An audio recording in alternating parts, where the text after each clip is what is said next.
সাহাব কিবলায় হাত তুললে হাজার বৃষ্টি হইলেও বৃষ্টি বন্ধ হয়ে যেত, ঠিক না? ওই যাইব যেমন বিশ্বাস আছিল আল্লাহর ওলি হাত তুলতে দেরি হইতো, বৃষ্টি বন্ধ হইতে দেরি হইছে না। এগুলা করছে না আলালপুরের জলসাত। আপনারা আর গৌরব, আপনার আর কিনারো সাহিত্য হজরতুল্লাহ আল্লামা হরমুজুল্লাহ শাহেদা সাহেব রহমতুল্লাহ আলাইহি রাত 10টার সময় বয়ান করা এমন বৃষ্টি আইছে, এখন শাহেদা সাহেব মাইকো হইন সাহাব কিবলার স্টেজও আনিলাও, সাহাব আইলে বৃষ্টি বন্ধ হয়ে যাব। সুবহানাল্লাহ হইতা না?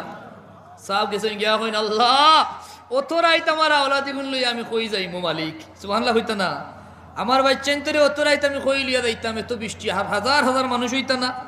এমন দয়া আল্লাহ করছেন আর বৃষ্টির কোনো ছিটা পাওয়া গেছে না। সকালে দেখা যায় ডাইন বাউ যা আছে এটা জমিনও ফানিয়ে ভর্তি, কিন্তু শুধুমাত্র সামিয়ানার ভিতরে আল্লাহ বৃষ্টি দিছেন না। হোক সুবহানাল্লাহ। ওয়া ইন সাআলানি লা উতিয়ান্না, বান্দায় যা চায় তা হুনিলায়। বান্দা যখন আল্লাহর বনি যায় তামাম সৃষ্টিকুল বান্দার অনুগত হয়ে যায়।